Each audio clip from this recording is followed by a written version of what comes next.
Vamos a hacer así. Aquí va a estar el cuerpo vertebral, apófisis espinosa, apófisis transversa. Aquí va a estar la costilla. Listo. La arteria aquí va a estar la aorta. Vamos a colocar la aorta. Entonces, la arteria intercostal posterior nace de la aorta, viene por acá y justo antes de ingresar o pasar por la apófisis transversa se divide en dos ramas. Una se va a llamar la arteria dorsoespinal, y la otra arteria se va a llamar arteria intercostal posterior propiamente dicha. La primera rama va a ser la arteria dorsoespinal y la segunda rama se llama la arteria intercostal posterior propiamente dicha. Nace de la aorta, se dirige hacia la parte posterior y justo antes de pasar por la apófisis transversa se divide en dos ramas. La arteria dorsoespinal y la arteria intercostal posterior propiamente dicha. Bueno, vamos a ver ahora qué pasa con la arteria dorsoespinal. Esta arteria dorsoespinal a la vez se divide en dos.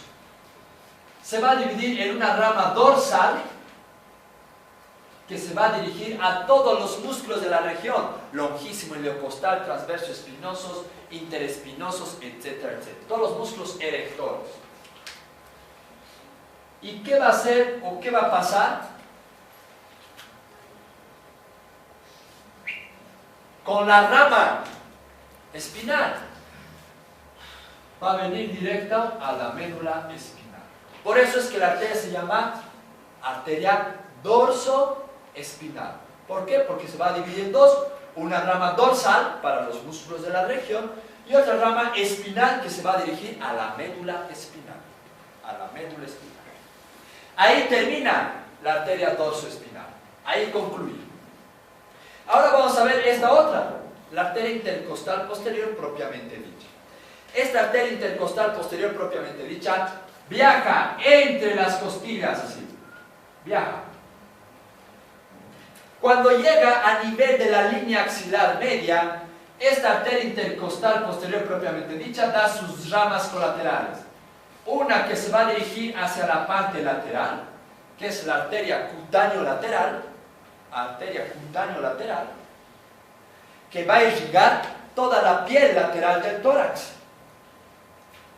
Y otra arteria que se va a denominar la arteria colateral.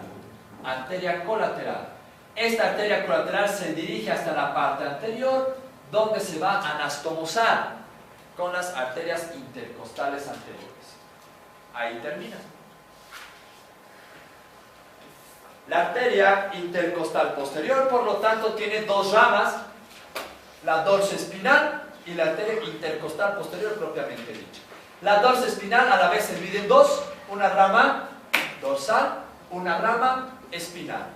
La otra arteria, la arteria intercostal posterior propiamente dicha, viaja entre las costillas. Cuando llega a la línea axilar media, se divide en su rama cutáneo-lateral y su arteria colateral.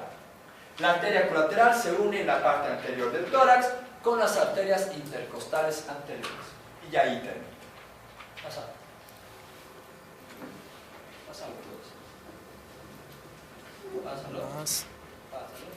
Ahí.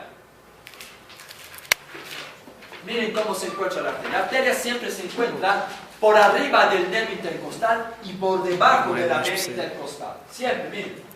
Arriba del nervio y abajo de la vena intercostal. Esta estructura, donde ven vena intercostal, arteria y nervio, se llama el paquete vasculonervioso intercostal. Paquete vasculonervioso intercostal. ¿Por qué será importante saber la existencia de este paquete vasculonervioso? Y más aún, pasarlo. Y más aún, ¿dónde se ubica? Siempre el paquete vasculonervioso se va a encontrar por abajo de la costilla. Siempre se encuentra por debajo del borde inferior de la costilla. ¿Por qué será importante saber esto? Porque han visto ustedes en soporte básico que cuando hay derrame pleural, ¿qué se hace? ¿Qué cosa es perforar? Funciones. ¿Ah? Funciones. ¿Dónde? Se hace primero una punción diagnóstica a nivel del segundo espacio intercostal. Punción diagnóstica para ver si hay o no hay. Porque imagínense, uy, hay, le metes y no sale nada, ¿qué pasa? Uy, perdón, le sacaremos más.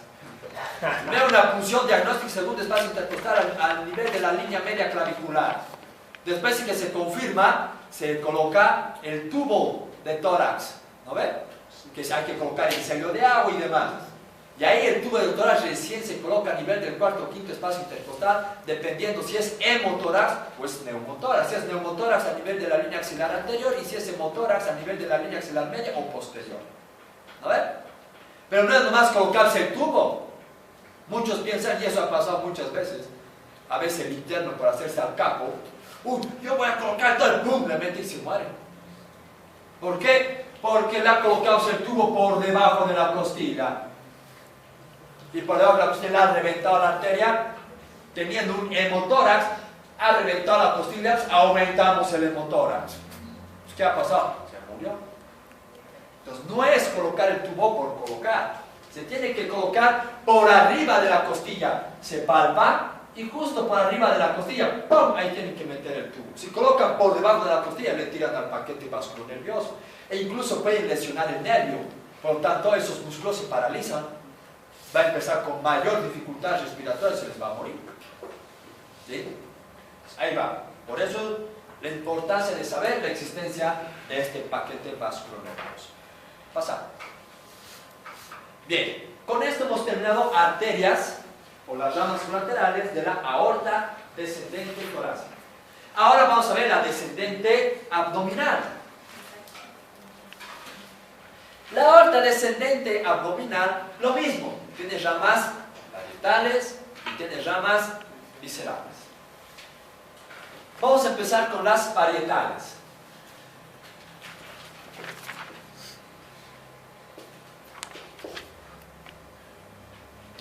Las arterias parietales van a ser dos. Una va a ser la arteria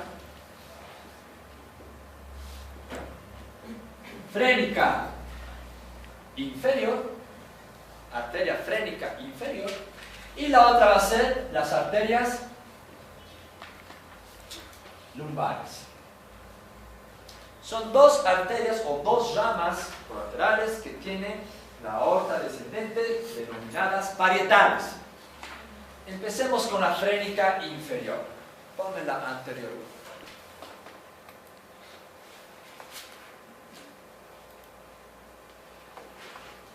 Esto vamos a arreglarlo.